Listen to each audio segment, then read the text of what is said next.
ಸ್ಫೋಟಗೊಂಡಂತಹ car Salman ಎಂಬಂತಹ ವ್ಯಕ್ತಿಗೆ ಸೇರಿದ್ದು ಅನ್ನೋದು ಗೊತ್ತಾಗ್ತಾ ಇದೆ. ಪಬ್ಲಿಕ್ ಟಿವಿಯಲ್ಲಿ ಸ್ಫೋಟಗೊಂಡ ಕಾರಿನ ಮಾಹಿತಿ HR26CE7674 ನಂಬರ್ನ I-20 ಕಾರ್ ಇದು. ಸಲ್ಮಾನ್ ಎಂಬಂತಹ ವ್ಯಕ್ತಿಗೆ ಸೇರಿದಂತಹ ಕಾರು, ಹರಿಯಾಣ ರಿಜಿಸ್ಟ್ರೇಷನ್ ಕಾರು. ಈ ಕಾರನ್ನು ಸಲ್ಮಾನ್ನಿಂದ ತಾರಿಕ್ ಅನ್ನುವಂತಹ ವ್ಯಕ್ತಿ ಪರ್ಚೇಸ್ ಮಾಡಿದ್ದ, ಖರೀದಿಸಿದ್ದ ಅನ್ನೋದು ಗೊತ್ತಾಗ್ತಾ ಇದೆ. ನೋಡಿ, ಇದೆ I-20 ಕಾರು, ಬಿಳಿ ಬಣ್ಣದ ಕಾರು. ಈತನೇ ಸಲ್ಮಾನ್, ಈ ಕಾರಿನ ಮೂಲ ಮಾಲೀಕ. ಈತ ಇದನ್ನು ಮತ್ತೊಬ್ಬರಿಗೆ ಮಾರಿದ್ದ.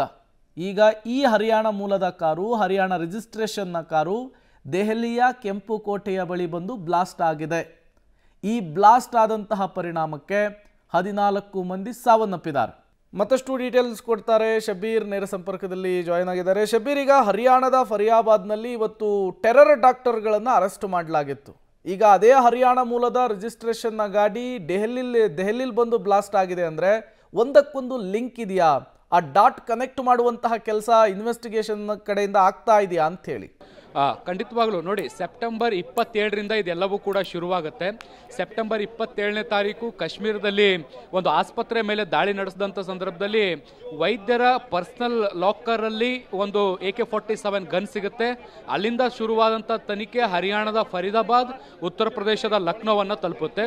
ಅಲ್ಲಿ ಅನುಮಾನಾಸ್ಪದವಾಗಿ ಶಂಕಿತ ಭಯೋತ್ಪಾದಕರು, ಕೆಲವೊಂದಿಷ್ಟು ಭಯೋತ್ಪಾದಕ ವಸ್ತುಗಳು, ಅಕ್ರಮವಾಗಿ ಶಸ್ತ್ರಾಸ್ತ್ರಗಳನ್ನು ಇಟ್ಕೊಂಡಿದ್ರು, ಅವರನ್ನು ವಶಕ್ಕೆ ತೆಗೆದುಕೊಳ್ಳುವಂಥ ಕೆಲಸಗಳು ಆಗಿದ್ವು.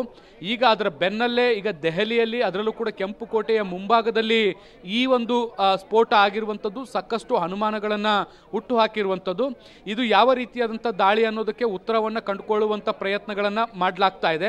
ಕೆಲವೊಂದಿಷ್ಟು ಆಂತರಿಕ ಮಾಹಿತಿಗಳು ಬರ್ತಾ ಇರುವಂಥದ್ದು, ಸ್ಫೋಟ ನಡೆದಂಥ ಕಾರ್ ಅಥವಾ ಸ್ಥಳ ಏನಿದೆ ಅಲ್ಲಿ ಯಾವುದೇ ರೀತಿಯಾದಂಥ ಸ್ಫೋಟಕಗಳಿರುವಂಥ ಕುರುಗಳು ಸಿಕ್ಕಿಲ್ಲ ಅನ್ನುವಂಥದ್ದು ಗೊತ್ತಾಗ್ತಾ ಇದೆ.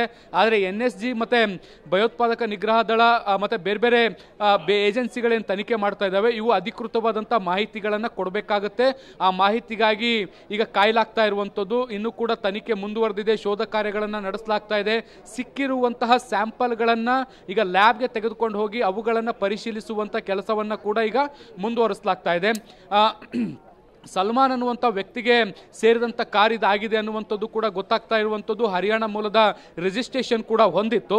ಸೊ ಈ ಕಾರಿನ ಬೆಳವಣಿಗೆಗಳಂದರೆ ಹರಿಯಾಣ ಮೂಲದ ಕಾರನ್ನು ನಾವು ಗಮನಿಸೋದಾದರೆ ಕೆಲವೊಂದಿಷ್ಟು ವೈದ್ಯರು ಕೂಡ ಹರಿಯಾಣದಲ್ಲಿ ಅನುಮಾನಾಸ್ಪದವಾಗಿ ಭಯೋತ್ಪಾದಕ ಚಟುವಟಿಕೆಗಳಲ್ಲಿ ತೊಡಕೊಂಡಿದ್ರು. ಅಲ್ಲೂ ಕೂಡ ಇವತ್ತು ಒಬ್ಬರು ವೈದ್ಯರನ್ನು ಬಂಧಿಸುವಂಥ ಕೆಲಸಗಳು ಕೂಡ ಆಗಿತ್ತು. ಸೊ ಒಂದಕ್ಕೊಂದು ಎಲ್ಲವೂ ಕೂಡ ಲಿಂಕ್ ಆಗ್ತಾ ಇರುವಂಥದ್ದನ್ನು ಗಮನಿಸಿದರೆ ಉದ್ದೇಶಪೂರ್ವಕವಾಗಿ ಈ ಒಂದು ಸ್ಫೋಟವನ್ನು ಮಾಡಲಾಗಿದೆ ಅನ್ನುವಂಥ ಅನುಮಾನಗಳು ಕೂಡ ಇದಾವೆ. ಈ ಎಲ್ಲ ಅನುಮಾನಗಳಿಗೆ ಉತ್ತರ ಸಿಗಬೇಕು ಅಂದ್ರೆ ಈ ಸ್ಫೋಟದ ಕಾರಣ ಗೊತ್ತಾಗಬೇಕು. ಆ ಕಾರಣವನ್ನ ಪತ್ತೆ ಹಚ್ಚುವಂತ ಕೆಲಸಗಳು ನಡೀತಾ ಇದಾವೆ. ಪ್ರೇಮ್, ಥ್ಯಾಂಕ್ ಯು ಶಬೀರ್ ತಮ್ಮೆಲ್ಲ ಮಾಹಿತಿಗಾಗಿ. ಒಂದು ಸ್ಫೋಟ, ಹಲವು ಅನುಮಾನಗಳು, ತನಿಖೆಯ ಮೂಲಕ ಎಲ್ಲವೂ ಕೂಡ ಗೊತ್ತಾಗಬೇಕಿದೆ.